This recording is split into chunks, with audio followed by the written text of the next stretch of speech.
ഗുസ്തി ഫെഡറേഷൻ മുൻ അധ്യക്ഷൻ ബ്രിജ്ഭൂഷൺ ശരൺ സിംഗിനെ ലൈംഗികാതിക്രമ കേസിൽ വെറുതെ വിട്ട ഡൽഹി കോടതിയുടെ വിധിപ്പകർപ്പിലെ നിർണായക വിവരങ്ങൾ പുറത്ത്.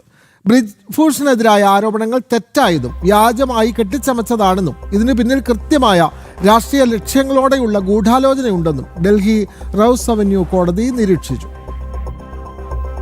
ഹരിയാനയിലെ റോഹ്തക്കിലുള്ള മഹാദേവ് അക്കാദമിയിലെ പരിശീലകരുടെയും ഒരു വനിതാ താരത്തിന്റെയും പുരുഷ താരത്തിന്റെയും പ്രേരണയിലാണ് ബ്രിജ്ഭൂഷണെതിരെ ആരോപണങ്ങൾ ഉയർന്നതെന്ന് കോടതി വിധിയിൽ വ്യക്തമാക്കുന്നു. സംഭവം നടന്നു എന്ന് പറയപ്പെടുന്ന കാലയളവിൽ പരാതി നൽകുന്നതിൽ വന്ന വലിയ കാലതാമസം ആരോപണങ്ങൾ വ്യാജമാണെന്ന വാദത്തിന് ബലം നൽകുന്നുവെന്നും കോടതി ചൂണ്ടിക്കാട്ടി. ഗുസ്തി താരങ്ങൾ നൽകിയ പരാതികൾ സമാനമായ ശൈലിയിലുള്ള ട്രെയിലർ മെയ്ഡ് പരാതികളാണെന്നും മുൻകൂട്ടി തയ്യാറാക്കിയ തിരക്കഥ പോലെയാണ് സമർപ്പിച്ചിട്ടുള്ളതെന്നും വിധിയിലുണ്ട്. ഒരു പുരുഷ ഗുസ്തി താരത്തിന്റെ സാന്നിധ്യത്തിലാണ് പല സാക്ഷികളും മൊഴി നൽകിയതെന്നും ഇത് അവർക്ക് കൃത്യമായ നിർദ്ദേശങ്ങൾ ലഭിച്ചിരുന്നു എന്നതിന് തെളിവാണെന്നും കോടതി നിരീക്ഷിച്ചു. കേസിലെ 5 പരാതിക്കാരിൽ 2 പേർ സാക്ഷി വിസ്താരത്തിനിടെ തങ്ങളുടെ മൊഴികൾ തിരുത്തിയത് കേസിനെ കാര്യമായി ബാധിച്ചു. മറ്റുള്ളവരുടെ സമ്മർദ്ദം കാരണമാണ് തങ്ങൾ ബ്രിജ്ഭൂഷണെതിരെ മൊഴി നൽകാൻ നിർബന്ധിതരായതെന്ന് ഈ താരങ്ങൾ കോടതിയിൽ വെളിപ്പെടുത്തിയിരുന്നു. പീഡനം നടന്നു എന്ന് പറയപ്പെടുന്ന സ്ഥലങ്ങളിൽ ആ സമയത്ത് വലിയ ജനക്കൂട്ടം ഉണ്ടായിരുന്നതും പ്രോസിക്യൂഷൻ വാദത്തിലെ വൈരുദ്ധ്യങ്ങളും കേസിന്റെ വിശ്വാസ്യതയ്ക്ക് കനത്ത തിരിച്ചടിയായതായി കോടതി വ്യക്തമാക്കി.